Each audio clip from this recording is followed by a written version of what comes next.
زه به تاسو ته خپله خبره وکړم. پښتو کې به خلکو وایي که نه وي پخوا یو سړي کیسه کولی وي چې د اورېدو وکړم او که د لیدو وکړم او که د تېر شو وکړم. نو زه په خپله باندې هم زما پلار چې وفات شوی نو زما زوی دی که زه یم کشر دی د سمې نوم دی نو زما دله دوه مشران زامن نور هم شته دی. نو هغې کې د دې دوبۍ ډېر ښه رواج د سعودي نو زه ولګېدم نو ما د عمرې وي د ځان له واخېسته زما پلار وفات شوی نو زه وړوکی وم مونږ ډېر ګڼ وروڼه خویندې زه چې کله هلته کې لاړم نو ما د سونر هم نه راته بغیر د ګاډي د چلولو نو هلته کې خو نور څه نه نو داسې یو ځای کې بلاکونو چتولو دغه نو ما چې هغه بلاکونو چتول شروع کړل نو ما باندې الټیا ولګېدې ساړه برق خېچول ګوزولو ما کره دا کار کړی زه چې راکوز شوم رالم نو ما ویل چې یاره دا کار خو نه کېږي. بیا یو ځای کې یو ټیکې چې اخیستې وي هغې څخه څه داسې هلکه غوندې کار و ما یو 3 ورځې ورسره وکړو خو خوند یې رانه کړ. نو ما زه چې کله تلم نو ما ځان له 1000 ریاله جوړ کړو کابلیانو کیمپ نو ما 1000 ریاله جوړ کړو نو هغه راسره وه. نو زه یو کیمپ نه کیمپ د بن لادن کمپنۍ کیمپ اوس یو ډېر لوی ځای جوړاو هغې کې زه وګرځم ما یار دلته کې د چای کنټین هوټل شته کې نشته نو چې پکې نه و نو زه ولګېدم ما د دې چوکدر ډېری یو کس و شاعر و په ځای کې چوکدرې نوم یې زه هغه له لړم یاره ما لږې تختې مختې راکړه څو چالی راکړې وایي څه کوې زه دا کیبین جوړوم څه کوې په کیبین باندې ما چای پکې خلاص نو ما ته یې که چا ونیسئ نو ما ورته زه خو هسې یم د غلا سړی ونیسم خبره خلاصه. نو ما هلته کې ځان له هغه 1000 ریاله چې څومره د ما سره نو ما په هغه 1000 ریالو باندې چای چیني او پتي واخیستله او کېناستم ما ځان له هلته کې هغه شی شروع کړو ما 2 میاشتې دا چای خرڅه کړه خو په دې 2 میاشتو کې ما د 2 کالو مزدوري وکړه. روجې ته 2 ورځې پاتې وي هغه بلدي والا راغله او ما د کاڼې ماڼې ونوستې او ما د دکي مېږې راکړې زه هلته نه راوویستم خو زه خفه نه وم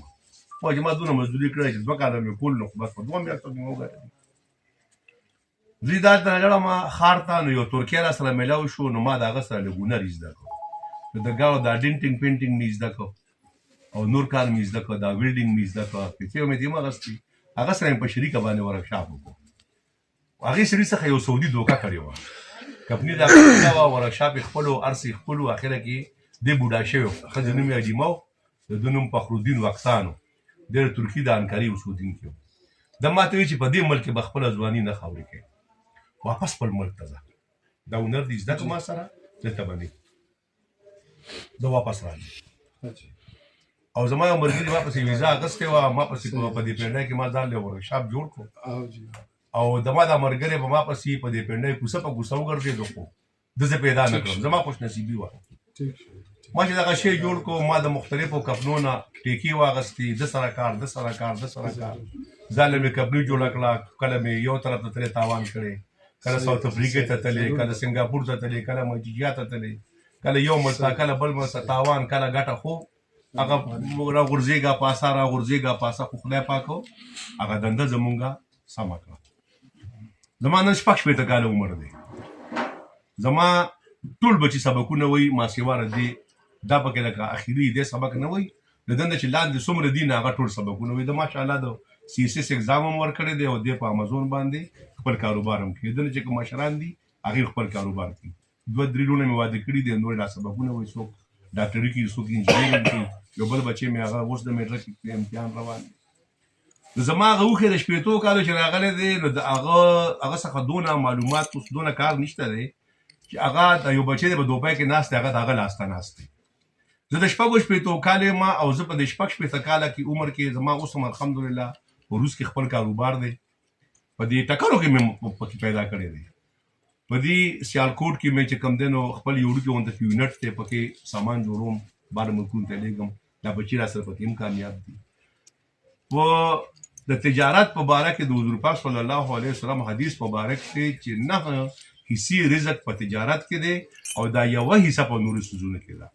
ما په لار کې شاه محمد بهی ته خبره کوله چې ورور ګوره موږ له الله پاک دومره یو علم راکړی دی په دې سیالکوټ کې د لاټ فوټبالونه میلاویږي په 300 په 400 باندې میلاویږي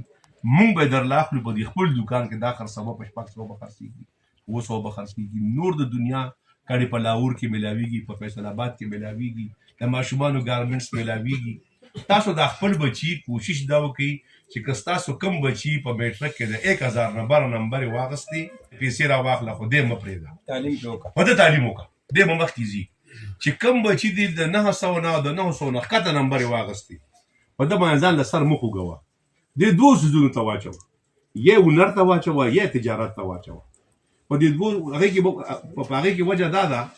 چې څنګه دا بوډاوالی په موږ راغلی دا په دوی به هم راځي. خو چې زه په بوډا عمر کې د بل لاس ته ناست یم، زه په بوډا عمر کې بیا سبا محنت کوم او خواري کوم او مزدوري کوم،